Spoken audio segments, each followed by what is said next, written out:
Hi, this is Scott Garibay, and today we're going to talk about Kevin Feige taking over Star Wars. All right, this is a huge shocker, comet hitting the Earth story. This is huge for Marvel, for the entertainment industry, for Hollywood, for for Marvel and for Star Wars, for Kathleen Kennedy, for Kevin Feige, for Bob Iger. There's nothing this doesn't affect in Hollywood and in entertainment. And frankly, because Hollywood and entertainment are global concerns, there's nobody that escapes this news. This is absolutely massive. Now, I got to talk about the timing of this. So, literally last night, not even a full half day ago, a little more than 12 hours ago, I did a video on the death of Star Wars and how we should really fallow Star Wars and nothing should be done with it for 5 years, right? Well, clearly, Disney isn't going to do that. And it just shows, the reason why I talked about that was there was a major news story that came out yesterday, which was that Disney Parks veteran Catherine Powell is stepping down because Galaxy's Edge are virtual ghost towns, right? This is a major news story about Star Wars yesterday, about the decline of the Star Wars franchise. I talked about it at length, and here, less than a single day later, there is a massive story about Star Wars that absolutely eclipses yesterday's story. And I think one of the reasons why I was talking about this yesterday was I was responding to the news, and the news was saying, hey, there's major problems in Star Wars world. Well, there were major problems in Star Wars world. And the reality is where we are landing right now, right, is that, so we have these major problems in Star Wars, and I think Disney was reading that. I think Solo absolutely terrified Disney, because Solo, is the only Star Wars movie that didn't make $1 billion. It really terrified them. They were very, very frightened by what happened, and they knew they had to fix it. They're like, hey, we got to get this right? So here we are. Kevin Feige is coming in. So what does this mean? So one, if you really want to know the best possible information for this, definitely go to check out Grace. I very much appreciate you listening to my channel. But I want to cite my sources, right? So Grace Randolph, an incredible movie critic who really covers the industry, talked about this at length and did a really great breakdown. If you want to know the absolute best information available, Grace Randolph did her video, woke up in the middle of the night and worked really hard and did a great video on this. But she talked about a lot of stuff. Now, I'm going to give my own spin, and I'm going to say some things that are really distinct from her. But this is such a huge news story. I really highly recommend you go watch Grace Randolph on this topic specifically. Her breakdown is amazing.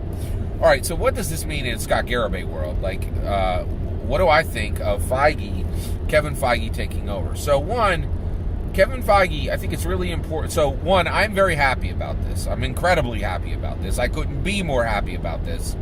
And the reason why is, come on, it's some of this is file it under duh, right? Kevin Feige is the most successful movie producer that has ever lived. There's nobody who even comes close. I think he has fully eclipsed Spielberg. He has fully eclipsed Lucas. He has fully eclipsed Cameron. There's no two ways about that, right? It's not even a competition, right? What he's done with the Marvel Cinematic Universe is unprecedented. There has never been a series of films in the history of film that have even remotely approached the level of success that Kevin Feige has accomplished with the Marvel Cinematic Universe. The Marvel Cinematic Universe has shattered every single box office record that exists, and in addition to that, it has set up a new rule in Hollywood, which is if you are a movie studio, you must have a franchise world. Harry Potter, Fast and Furious, Star Wars, right? The Alien franchise, very poorly executed, struggling, but it's still a franchise, right? One of my baristas is a huge Alien fan, and one of the few people who are even now, with the Alien franchise where it is today, is a huge Alien franchise person. And in addition to that, there's a lot of, it's sent Hollywood back, and Hollywood is going and getting, old properties to turn into these franchise worlds. This franchise world thing, right? The idea that you have multiple movies, they can span different genres, and then you create these movies and you move forward with them. It's absolutely huge. It really is incredible what a big deal this is, right? A good example of this is I'm a big fan of NBC, and there's 2 shows on NBC that I like, and my point is Kevin Feige's work is even impacting television very, very directly in very odd, unexpected ways, right? So I believe because of Kevin Feige, I watch 2 shows on NBC that I really, really love. Superstore, a very good show. I really enjoy it. And it's about, it's essentially, it's a skin of Walmart. It's a story about people who work at Walmart. Now, of course, they don't work at Walmart. They work at a store called Cloud9, okay? Now, I also watch another show on NBC called Good Girls. Good Girls is about suburban soccer moms doing money laundering, right? Cloud9 is in both of those shows, right? These are completely non-genre shows. They're just contemporary now stories, right? One's a situation comedy, one is a crime drama, and they have a shared element, Cloud9. The characters in Good Girls shop at Cloud9, and the characters in Superstore work at Cloud9, right? Like, this is a really big deal. Basically, the Marvel Cinematic Universe has shown Hollywood a new level of success.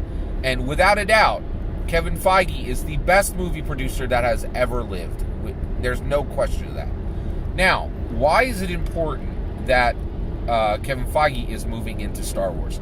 Well, here's why. Kevin Feige, in my opinion, his success with Marvel is 2 things. So one, I'm convinced he has a spreadsheet, right? Now, he might keep this in his head because it would be incredibly dangerous to put this on paper and allow somebody else to steal it. But when Kevin Feige makes a Marvel movie, right, there are certain things that are done, right? So you get shiny people. What are shiny people? Shiny people are incredibly attractive people. What is an incredibly attractive person in today's milieu, right? It's young, thin, symmetrical, right? And I'm not talking slightly attractive, but incredibly attractive people. So that's a start, right? You got to have shiny people throughout the film, right? And this is not a small thing. This is America, right? So one of the things in America is we got this rule in America, and that rule is I've been starting to watch a lot of international content, and there are people you'll get stuff from Britain, you'll get stuff from Denmark, you'll get stuff from Ireland, and they will have non-shiny people. You'll look at a person in one of these things and you'll go, oh my gosh, this person is the protagonist in this story. They couldn't get cast as an extra in an American show, right? So it's something that he does, right? So he has this list of, first you have shiny people. You have to have respect for the source material. It's a big part of what Kevin Feige works on. And I don't think he lets anybody touch those movies who don't have respect for the source material. And I think he has a criteria for determining if people actually have respect for the source material. It's important, right? But this is the kicker. The biggest thing about Kevin Feige is yes, it's important what's in the content and how the content is created, but there's also a line, and he keeps things out. He will say, we're not putting this in, we're not putting this in, we're not putting this in, we're not putting this in. And I don't even think he ever even says it out loud, right? But MCU specifically eliminates certain aspects that you will see in many, many Hollywood films. And I think that might be the secret sauce, right? And so what's pretty incredible is Kevin Feige is bringing that secret checklist to Star Wars. And so, one, you're going to get respect for the material, right? And then he's going to keep out a lot of material that may be holding back Hollywood films, right? It's really, really incredible. This is a huge moment. It really reshapes the future of Marvel. It reshapes the future of Kathleen Kennedy. It reshapes the future of Star Wars. It reshapes the future of Sony, right? like Sony just got into a big scrap with Disney, and they were like, bye-bye, Disney. And Kevin Feige helped build the Spider-Man movies. They each made over $1 billion, right? And the current this year, in this year, the Spider-Man Far From Home movie was one of the only, I think it is the only non-Disney movie to make $1 billion. And get this, every single movie released under the Disney banner has made over $1 billion. Some of them over $2 billion. Incredible. 2019 has been the year of Disney. And Disney just continues to absolutely crush it. So I am really, really excited about this. It has restored a very robust excitement about Star Wars within me. I am absolutely down for Feige Wars. I'm just so excited, and this is a absolutely massive, huge accomplishment. All that's my opinion. I'd love to hear your opinion. Are you excited for Feige Wars? Let me know, and or Star Feige. Let me know your opinion in the comments below, please. And please consider liking and subscribing, and have a wonderful millennium.